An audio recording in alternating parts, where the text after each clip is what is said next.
নমস্কাৰ আজি আমি এটা এক্সপেৰিমেন্ট কৰিম আৰু এক্সপেৰিমেন্টত কি কৰিম গুটেইখিনি মানে ঘৰতে পোৱা বস্তু ইউজ কৰিম আৰু এক্সপেৰিমেন্টত কি হ'ব মানে এটা সাপৰ সৃষ্টি হ'ব আৰু সাপটো মানে এক্সপেৰিমেন্টটো শেষ হোৱালৈকে ডাঙৰ হৈ যাব মানে কি সাপটোৰ সৃষ্টিও হ'ব সৰুৰ পৰা ডাঙৰো হ'ব গতিকে সাপটো চাই থাকিবৰ কাৰণে বা এক্সপেৰিমেন্টটো চাই থাকিবৰ কাৰণে ভিডিঅ'টো শেষলৈকে চাই থাকিব সো বলক আমি ভিডিঅ'টো ষ্টাৰ্ট কৰোঁ প্ৰথমতে আমি কি কৰিম আমাৰ চাহ খাওঁতে যদি ইউজ কৰোঁ চেনি নৰ্মেল চেনি প্ৰথমতে আমি চেনি 4 চামুচ লম 1 2 3 4 আৰু এইখিনি কি কৰিম ভালকে মানে পাউডাৰ বনাই লম গুড়ি কৰি লম তাৰ কাৰণে মই ইউজ কৰি আছো এই ডাল ইয়াক আমি গুড়ি কৰি লম প্ৰথমতে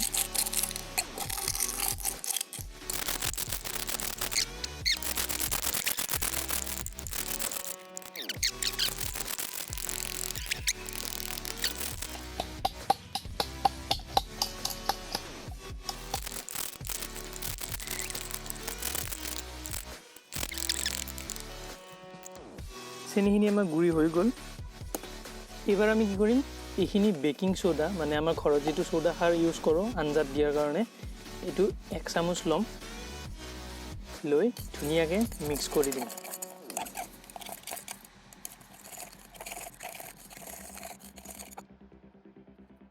এবাৰ আমি ষ্টিলৰ প্লেট এখনত বালিখিনি এনেকুৱাকে দি লম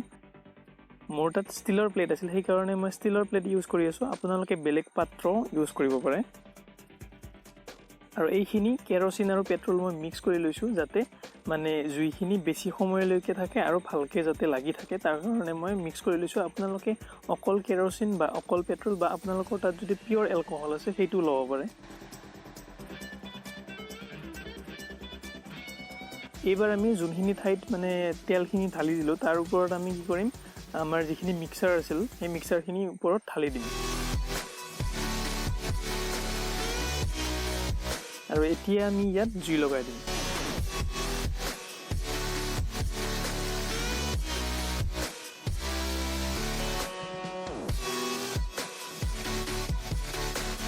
জুই লগাৰ পিছত অকনমান ভালকে চাওক তাত মানে কিছুমান কলা কলা বস্তু ওলাই আহি আছে বাহিৰত মানে আমি যিখিনি পৰিমাণৰ মিক্সাৰ তাৰ ওপৰত ঢালি দিছিল তাতকে বহুত বেছি পৰিমাণৰ কলা কলা কিছুমান বস্তু বাহিৰলৈ ওলাই আহি আছে এনেকৈ মানে আমাৰ সাপটোৰ সৃষ্টি হৈছে কিন্তু বহুত মানে লাহে লাহে হৈ আছে গতিকে আমি বলক স্পিডত চাওঁ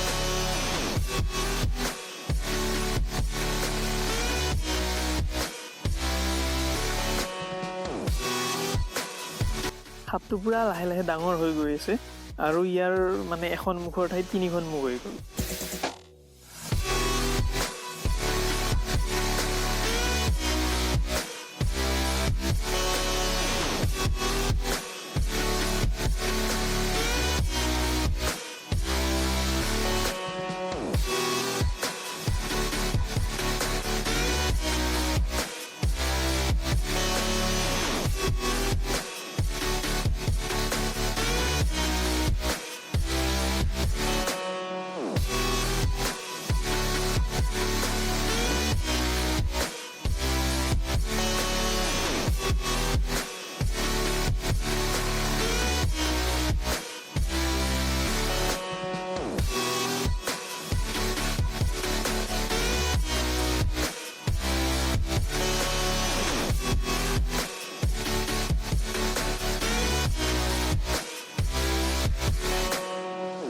ওচৰৰ পৰা যদি আপোনালোকে চাই একদম মানে অকনমান ভয়ানক এনেকুৱা যেন লাগে মানে কিছুমান যে ডাঙৰ গছৰ মানে গছ এডাল যদি বহুত মানে বয়স হৈ যায় তাৰ মানে গাত যে কিছুমান টেমুনা মানে ওলাই আহে তেনেকুৱা কিছুমান বস্তু দেখা পায় ইয়াত লাহে লাহে আৰু ডাঙৰ হৈ আছে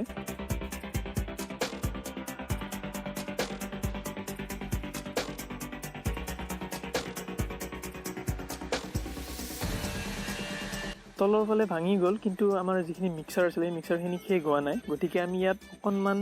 মানে চাৰিওফালে তেল দি আকৌ এবাৰ জুই লগাই দিম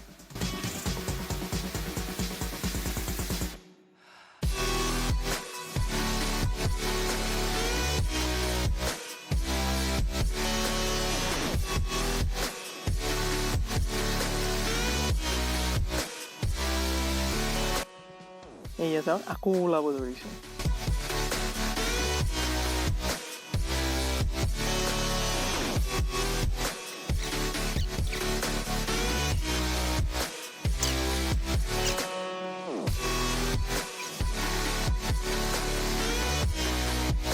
নতুনকৈ যিটো হ'ল আমাৰ এইটো যদি আমি উঠাই আনো ইয়া দেখা হ'ব ভিতৰ ফালে মানে ফোপোলা একো নাই আৰু এইটো মানে দেখাত সেই ভয়ানক টাইপে আৰু যিখিনি তলত ৰৈ গ'ল দেখাত মানে কিছুমান যে ঘৰত বনোৱা কেক মানে ঘৰত যদি আমি কেক বনাওঁ যেনেকুৱা দেখা যায় তেনেকুৱা দেখা হৈ আছে ডাঙৰ সাপটো এবাৰ ভালকৈ চাই লওক ইয়াৰ 3খন মুখ আছে থওঁতে এখন মুখ ভাঙি গ'ল বাৰু কিন্তু যদি আপোনালোকে ওচৰৰ পৰা চাই কিছুমান মানে চাই লওক কেনেকুৱা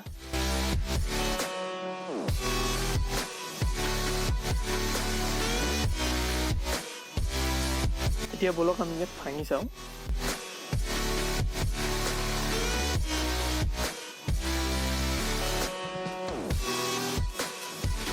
পুৰা একদম স্পঞ্জৰ নিচিনা ধুনীয়াকৈ ভাঙি গৈ আছে